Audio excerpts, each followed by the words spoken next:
Spoilers ahead. Watch out and take care. The movie begins with a man climbing a mountain peak's steep bottom. He turns out to be Rocky Mountain Rescue Ranger, Gabe Walker. He is in contact with Jessie, his co-worker and girlfriend, who is flying a helicopter with an older co-worker named Frank. The three are mounting a rescue of yet another co-worker, Hal Tucker, and his girlfriend, Sarah, who is on her first climb. Hal and Sarah succeed in achieving the peak of the mountain, but Hal is now unable to return due to an old knee problem worsening. When Gabe arrives, Hal and Sarah are at the top of the mountain. Gabe receives a cable from the helicopter, which he secures as it lands on a nearby peak. Everything is prepared for the three to go along the rope to the helicopter. Since this is a normal procedure that they all do regularly, there are many light-hearted discussions. As Hal crosses first, Gabe asks Sarah how Hal convinced her to join him on this adventure. She jokes, "He told me it's better than sex." After Hal successfully crosses, Sarah is the next. She feels a bit nervous with a rope 4,000 feet above the land, but it is comforting to know that Hal made it over without any problems. She nervously crosses halfway, and everything goes well. But suddenly, one of her harnesses buckles breaks, leaving her hanging on a strap, with no chance to reach out and grab the wire. As the strap is about to come off, Gabe decides to save Sarah. But Hal warns that the rope is not for two people. Gabe immediately rushes over to her and clutches her arm. However, they cannot hold onto one another, her hands slowly slip. Gabe tries his best to hold Sarah, but unfortunately, Sarah falls 4,000 feet to her death. Hal and Gabe are both heartbroken. Then, the movie shifts to 8 months later. At the U.S. Treasury office in Denver, Treasury Agent Travers is preparing to leave on a flight, with several large containers of printed currency totaling $100 million. His superior officer introduces FBI agent Matheson to transfer the money. In the meantime, Gabe approaches Jessie's home in a car. On the way, Gabe meets two kids, Brett and Evan. They invite Gabe to skydiving, but he refuses. He left after Sarah's funeral, because he felt he needed to get away.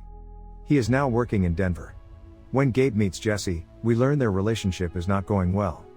She refuses to go with him to Denver despite his requests. She leaves for work, leaving Gabe to gather his belongings from home.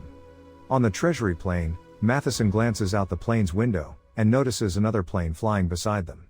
He assesses the situation quickly and accurately, alerts the other two Treasury agents that Travers plans to take over the flight, and takes his pistol to Travers. As Travers and the other two agents perform their duty, they draw their weapons on Matheson. Travers first kills the other two agents, then kills Matheson. The pilot shoots the co-pilot, when he remarks about the gunshots in the cockpit. The planes arrange themselves, and connect using a cable to transfer money containers. Travers plants a time bomb that will detonate in 5 minutes. He crosses first, because he believes the hijacking gang wouldn't wait for him if the money container crossed. After Travers switches over, the pilot needs to release the containers. But Matheson is still alive. He shoots the pilot and takes over the plane, but Travers' time bomb explodes, so it blows up, cutting the cable enough to detach from both planes, and the containers fall to the ground. Plane crashes in the mountains. The hijacking plane's pilot, Crystal, urgently calls for rescue, radios Jessie, Hal and Frank, explains that they are hikers who got lost in a storm, and begs them to send a helicopter.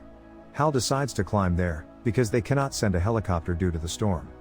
Jessie returns to home and attempts to get Gabe to help Hal, but Gabe gives some justification for why he hasn't been climbing recently, and drives off. Meanwhile in Denver, Treasury agents are discussing the fate of their plane, when some FBI agents arrive, and inform them that Matheson wasn't just along for the ride, he was investigating. A former military intelligence agent, Eric Quaylen, has been planning to kidnap one of these Treasury shipments.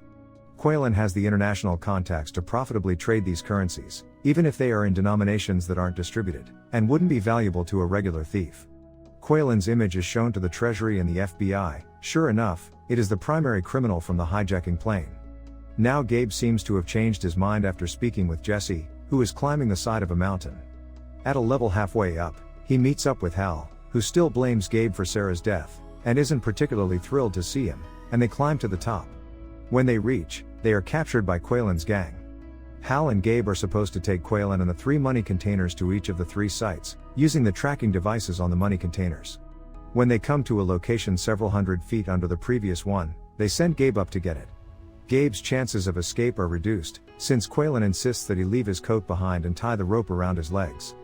Gabe climbs to the top and finds a container. When Hal informs Gabe that the bad people want to murder him when he descends, one of the guys begins firing at Gabe and pulls the rope. Gabe manages to cut the rope using the climbing tool. Ice falls on their heads, causing an avalanche to wash the money box over the edge, where it busts open and sends $33 million flying through the air and down into the valley below. They think Gabe is also dead in this storm. Meanwhile, Jessie contacts Hal on the radio, but she is suspicious of Hal's radio transmission because of discrepancies. Jessie asks Frank to drop her off in the mountains. She meets Gabe there. He says everything to her. Once they have done their job, they will kill Hal, so they need to find those containers to save Hal. They find a second container before the gang arrives, and a message offering to swap the money for Hal. Seeing this, Quaylen realizes it's Gabe, and night having fallen, he predicts Gabe is nearby and sends a guy out with night vision goggles to find him. This person comes across Gabe and Jessie, but Gabe blinds him for a moment by shining a flare on his night vision sensitive face. The two fight and eventually go down a steep hill. While his opponent falls over the edge, Gabe is just in time to anchor himself to escape. Hal observes everything from his elevated vantage point and says, "Gravity's a bitch." They try to reach the third container before Quaylen's group, but their way is blocked by a series of explosions set off by Quaylen. So they choose a shortcut. One of the guys corners them in a cave that was part of their shortcut, but Gabe kills him by impaling him on a stalactite. However, the gang places the bomb in the cave above their heads, and Hal warns them over the radio fallen from that black guy. On their escape, a rope breaks, and Gabe ends up holding on to the side of a cliff with one hand and Jessie with the other. A close-up of their hands holding onto each other looks like Gabe and Sarah's hands at the beginning, but they manage to maintain their grip until Gabe pulls Jessie to a safe place. On flying, Frank finds Flair beside a girl and lands the helicopter to save her, but the gang shoots him due to his efforts. At this point, Travers wants to leave the money behind and take off in the helicopter. Travers complies with Quaylen's request for the tracking device, and refuses to provide the password, knowing that Quaylen would no longer need to keep Travers alive. Travers pulls a gun on Quaylen, but Quaylen comments that they can't use the helicopter without a pilot. Quaylen says that the essence of love is sacrifice, as he pulls the trigger. He shoots and kills Crystal, who is apparently in love with him, and observes that now he is the only one who can fly the helicopter. He gives Travers the command to use his tracking device to locate the container and return it to the helicopter. Hal and the evil man still alive, the one who just shot Frank, start on their journey with Travers. After sending Jessie back for help, Gabe departs in search of the last container. He arrives there before Travers and stows the cash in his bag. When Travers realizes he is almost there and no longer needs Hal, he orders his buddy to kill Hal, but Hal kills him first. Travers watches his buddy fall from the ledge and believes it to be Hal. Nonetheless, he never sees either of them again, doesn't bother him. His tracking device leads him to a rabbit sporting the final container's device. Traver realizes Gabe is still alive. In frustration, he starts firing randomly at the rabbit, often missing it even from close range. Travers alerts Quaylen by radio that he will seek Gabe and disclose details about their identities that would interest searchers, which alarmed Quaylen. Quaylen boards the helicopter, fearing someone may have discovered the transmission's source.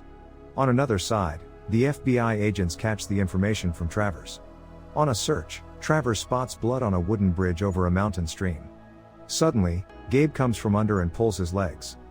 Gabe falls through the ice and into the cold water in the following struggle. When Gabe attempts to break through the ice, Travers sees him and aims his rifle. However, Gabe pulls his gun and shoots through the ice, killing Travers. Hal appears and helps Gabe get out of the freezing water. When Jessie sees the helicopter, she assumes it is Frank and gestures for help. But no, Quaylen uses his gun to be taken into custody. Using the radio, he informs Gabe and Hal that he has imprisoned Jessie. He then demands the money and sets up a meeting place. Quaylen instructs Gabe to toss the money into the helicopter at the rendezvous, or he will kill Jessie, but Gabe responds that he will throw the money over the cliff instead. Quaylen relents, drops Jessie off nearby, and returns for the money, but Gabe throws it into the helicopter blades. As Quaylen struggles to regain control, Gabe attaches the helicopter's winch to the top of a metal ladder running down the mountainside. At the same time, Hal shoots at the helicopter until it loses power and falls. It dislodges the top section of the ladder from its fasteners and hangs precariously from the cliff's edge. Gabe, who has taken refuge on the ladder to avoid Quaylen's gunfire, falls and lands on the helicopter, where he and Quaylen engage in a fistfight. As the remainder of the ladder collapses, Gabe leaps off and grabs the cliff's edge, as the helicopter carrying Quaylen plummets 4,000 feet and explodes. Gabe receives a rope from Hal and Jessie, and is assisted to the top. Treasury operatives in a helicopter, which have been keeping an eye on radio conversations for the last short while, suddenly get in touch with them. They inform the group that they would return soon to take them up. Gabe, Hal and Jesse are seated on a mountain peak, and resemble Gabe, Hal and Sarah from the beginning of the movie. The end. Thank you for watching. Subscribe if you'd like to see more videos like this. Turn on the notifications, and leave a like to help the channel.